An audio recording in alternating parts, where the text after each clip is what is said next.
Hey everybody, and welcome to the next real world flame. Now this one's going to be on a very interesting topic. It's a topic that you might use as you get into more complex projections where the camera moves too much and you want to have more control over how your pixels get stretched, irregardless of just repositioning something outside and then adjusting it with a G mask. It'll make more sense in a second. So it's not a technique that's existed in Nuke, and I've always kind of wanted to dabble with how it would kind of rebuild in Flame, and also I'm going to show examples of using Lewis Saunders Matchbox as well to have another way at approaching it. Again, it just depends if you want to live in action or outside of action. So this is going to be on blending multiple projections, choosing your areas so they don't stretch.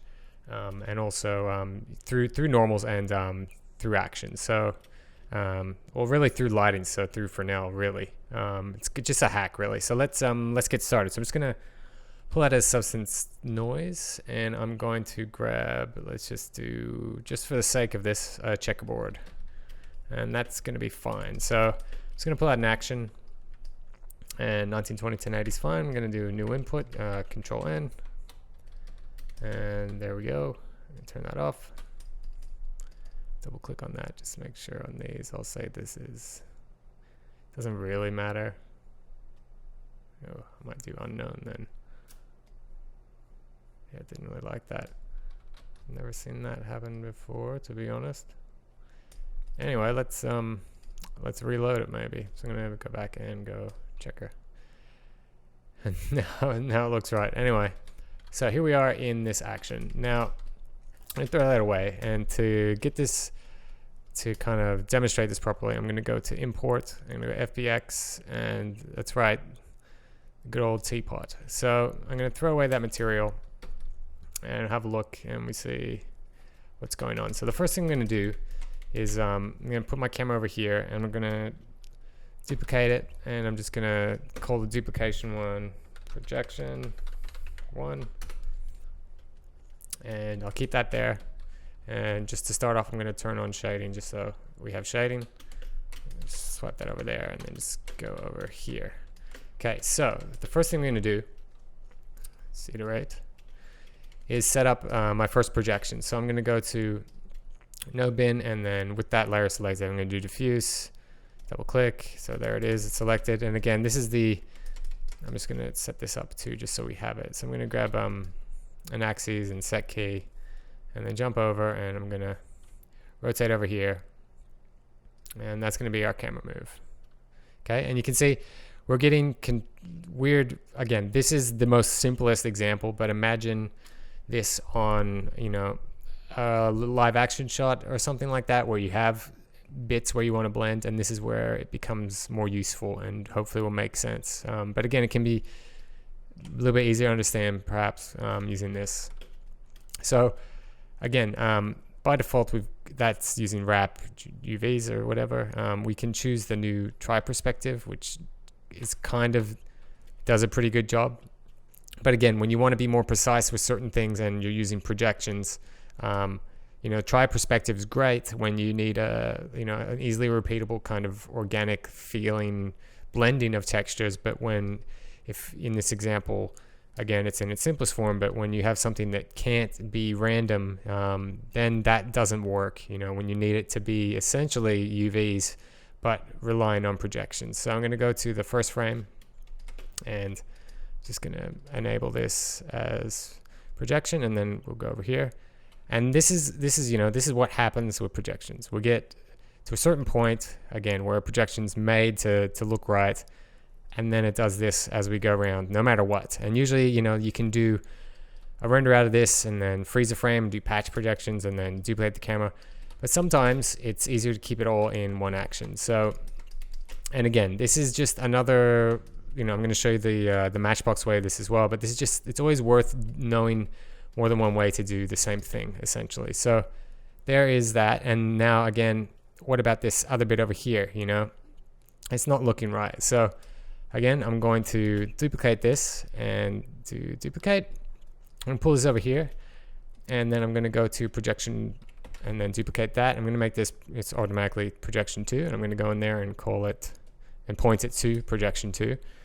Now if I go to actually this frame, I'm going to, I don't need that projection actually, that was my bad. Actually I do need that because I animated that. Anyway, I'll undo. Sorry, because I was going to just copy this and use this camera's position, but I'm using the axes and it won't work unless I use the axes along with the default cam. Actually, I'll try it. I'll see if it works. I'm going to duplicate that. And I don't think it takes it into account. It may or may not. And I'm going to call that projection 2. Okay, so, and I'll set that key right there. Set key, keep. Okay, now if we make that projection 2, we say, yeah, actually it did work and it took into account the axes, so that's worth knowing. But generally I like to keep these not like that, but anyway, I'll just group that just so that way it's not as confusing. I'll just call it proj2, just for simplicity's sake of visualizing this. So again, we have two points, so 1 point here where this works, and then 1 point here where this this first one works. So if I hide this one, where that guy works. Now, obviously, you can blend and create mattes feeding the source of your diffuse pre and it's kind of a little bit fiddly. And the cool thing with this technique is that it takes into account the Fresnel, and you can really control it just like you would with the positions kind of post matte blend type of thing. So I'm going to go to output, and I'm going to copy this, and I'm just going to, for this front one, I'm going to Alt E and just unhide that one and unhide that. Whoops, sorry. I'm going to go back into move and then unhide these. And then now if we go to this one here, you can see that this is what's in each one. So I'm going to Alt E for this one to hide that guy. So we see if I go to, and just for the sake of it, I'm going to call this layer here, I'm going to call it proj1, and then this one will be proj2. 1, 2. Actually, it's the wrong way around, so I'll call it. It's my bad. Proj2, and this will be proj1, and that's kind of stupid. It lets you keep the same name of both. But anyway, okay, so that's our guy with projection 1, which 2, which is here. No, it's actually the wrong way around. So I'll call this projection 1. Sorry, I think I just went crazy for a second. And then this will be number 2. Okay, yeah. All right, I was going a bit crazy there for a second, but this is right now. So here is this guy works here. So sorry about that, guys. So if I scrub through, we see again, for start point is great, but then here is where we kind of don't like it. And then this guy, the start point is way off, but here is where we like it because it's doing the right stuff. And again, we want to be able to control this by ourselves. So the first thing to do is I'm going to actually go back to action and just pull out a light, and I'm going to jump to the start frame, and I'm going to pull out a light, and I'm going to look in the projection 1 and just do Alt E and then go back into spacebar L for light link and create a light link to that layer. And again, I'm in the wrong one, so now I'm here. We can see it shows up. Now what I want to do is go to Shift 4 and put this this light right where the camera is, essentially. Doesn't have to be perfect. I'm just going to pull this here because again, this is a hack. And now if I do, it's not technically going to be using the normals for this. It's more going to be using the diffuse for this. So again, that'll make sense in a second. So next thing I'm going to do is for this other guy at the last position, I'm going to double click and pull out a light. And I'm going to light link it to this guy. And then go Shift 4. And look where that is. And let's see. So again, we need to be looking at the right. I'm going to do Alt 2 again. Sorry, it's a bit fiddly when you do this. Okay, so there's our guy. I'm going to pull that over there, and we can see this is what we're going to use to derive our mattes from, which is essentially the Fresnel, I think. I don't know, I might be wrong. But yeah, so there's that position of that light, and if we see what that light's taken into account, that's a good starting point for what we want to do. Now the next thing is, again, for this we just want to quickly hide these, so we don't want the diffuse for now. And if I go back to projection 1 and I look at the comp and we go here, we can see what's going on. So again, if we go out here now, I'm going to double click and enable the matte, and I'm going to go to comp, and we're going to grab that and then that, and I'm going to go to I'm going to pull out a mono. I'll keep it at luminance for now, but I'll come back to that. So for this particular one, we're going to make this, I'm going to press 1 to go back to the top guy. We're going to make this red. So I'm going to go to 0 and 0. Sorry, 0. And you can see, so that's our other guy. This is our main guy here. And if we go here from luminance to red, and if we see the difference, green, blue. So we're just driving we're just kind of passing channels through to then be multiplied in here. So right now we're getting kind of what we want, but again, let's refine. And again, this is kind of where it's like points position. So if I pull back or pull up on intensity on this, and then pull back on spread a little bit, and then pull back,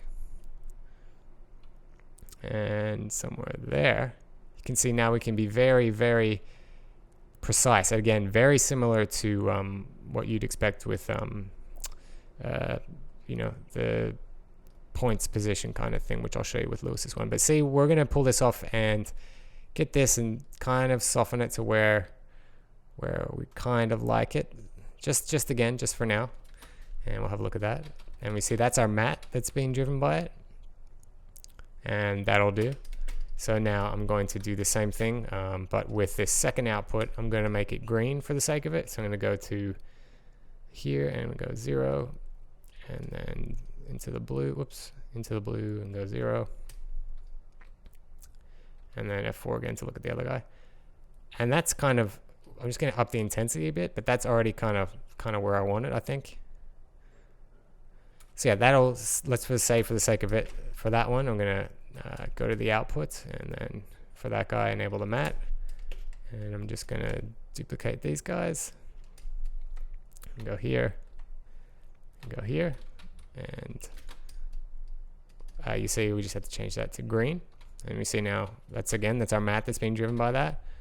And you can see we got these guys individually that we're able to kind of now, again, this is in its simplest form, but I hope you're getting the point of this is we have more complete control over where these textures will blend. And again, like, it depends on the shape and the shot, but I hope you're getting this. So now next thing will be, we need to have our textures enabled, but if we enable them and go back to the comp, we don't want obviously that at all. So I'm going to go to output, and I'm going to hide that one. Oops, sorry.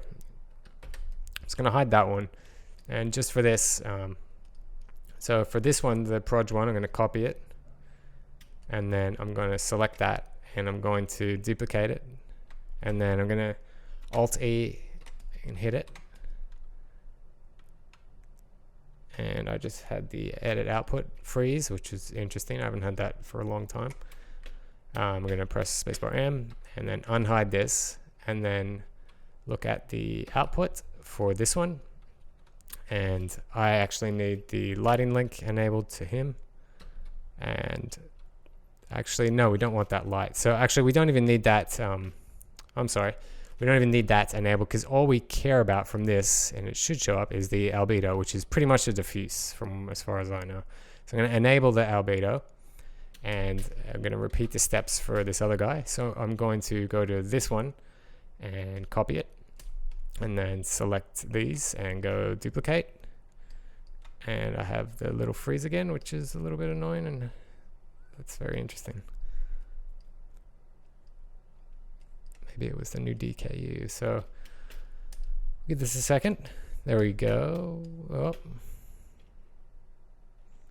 And so our the guys at Autodesk are saying this is why you should buy Quadro. But whatever. Alright, so now I'm going to go to output for this one and enable the output of that and make it only about this one. And again, just hide that. So again, it's going to be blank, but our albedo is what we want because that's what we're blending in. And now, if we go to really quickly, just go add a comp. And just going to pull that out. Actually, I'll just add another action. So I'm going to add a new input and another input. And this will be my background. Whoops. My background. And that'll be my... Actually, no, I will want... Actually, sorry. Sorry about that. And that'll be my matte. And actually, there's a matte pass through for this. No. So, yeah, that'll be my matte. And then this will be... Whoops. Forgive me, guys. All right. So for this one, again, this is our source. So our first one will be the albedo, and then this will be our matte for that guy. Yes. Okay, that's right. And that is what we want. And then the second will be the front, which is the second albedo. And then this multiply output for the projection number 2. And if I pull that out, and you can see now how we have blended these guys together. And if I change this to unpremultiplied, actually it should be pre-multed. So now if we set this as our context, again, it is a little bit of a fiddly kind of thing to start with, but once it's all set up, it's not too bad. And again, like, it can save you when you have to be very finite with where you want things to blend. So I'm going to go back here and go to this light and go spacebar 1 to look at this. I'm going to reset this stuff and just see what I can get away with in terms of intensity, just to see where I can and again, we can play with this too by playing with the color, the intensity, to kind of bleed in bits that we'd like. But I'll go to 100 for that, and go back to parametric and just see what we can blend. And you see that's kind of, if we go back here, I feel like it should be more intense. So again, let's go back to this spacebar 1, and we'll pull up the intensity again. So now it's proper bright. And if we go here, if we relayer this and make that the top one, you can see now we control the priority of that. And if I just quickly up the samples to like 32, and we see we have a lot of control over how that's blending. And again, we could, like I showed, we can do that with these, but this gives us a lot more custom control over custom projections, really. And again, think of this in a live action scenario too, where you're going around a corner or something like that. This is where this really can be handy. And again, this is a lot more simplified too, because we are just using diffuse, essentially the albedo, because we don't have to rebuild this whole setup with relighting and stuff like that, which again makes it a little bit more simple. Now the other way we could do this is using the Lewis Saunders way. So I'm going to press M and pull out a matchbox, and I'm going to go to downloads, and I got the LS pos mat, which is the position mat, and this relies on front mat and position pass. So this is essentially using this for me. It's again, it depends if you want to live in here. It depends on how complex you want to be, and that is always how it is with matchboxes too, because sometimes you don't want stuff to live in action, but sometimes you do want stuff to live in actions, or or vice versa. You want it to live out in batch. So let's have a look how we can get a similar result with the LS post mat as well. So the first thing is front. So I'm going to go front, which is the albedo, and then the mat, which will just be the main mat here. And then I just need to go out here into the so yeah, we just need position mat. So I'm just going to go down to this projection 1, and I'm just going to go to position. And if we look at that position really quick, yep, so we got a position map, and I'm just going to plug that in, and I'm going to go to the first frame. And it's important for this too to if you read his little note, 16 floating point, exclamation point, that's when you know it's important. And again, so we're going to view the I'm doing F3. We're going to view the position map. And now if we do the pick center, I'm going to go pick. And I'm just going to select there and press OK. And then press F4. If we pull up the tolerance and the softness, and I'm just going to pull up the scale. Is it going to let me? Okay, I've totally picked the wrong point. That was on me. Anyway, so I'm going to offset that. Maybe I'm using the wrong. Let me see. Let's see. Again, it's just the initial setup of this can be a little bit fiddly, but it's just how it is, right? Maybe I'll just try it clean. I'm going to reset. And then let's just try this again. So I'm going to go F3 and then let's pick again. And then let's pull up the tolerance and then scale. Let's see where this is showing up. Okay, so it's showing up there again, which it's probably me, to be honest. And I'm going to pull this over. It's not working there. Okay, so there's our it's the offset Z that we want. And if I pull that over here, maybe it's behaving interesting because of the I honestly think this is user error, so I'm going to reset. Let's try a different let's try this bottom one, because maybe it's because of the lighting that's going on. So I'm going to go back to this projection 1, enable the position, and then go back to projection 2 and enable the position. Okay, so throw that away. Let's pull out a clean one just for the sake of it. So I'm going to go front, which will be albedo, and then the matte, which will be the projection 1 matte, and then the position pass, which will be the one from the albedo now. So now let's try it again, and I'm going to go pick, and now if we pull up on scale, can't really see. Again, this could be me. It is probably me. All right, so that's there now, and now it's showing up here. Okay, so for whatever reason, that's doing weird stuff. That's very interesting. Let's see. Why is that doing weird stuff? Huh.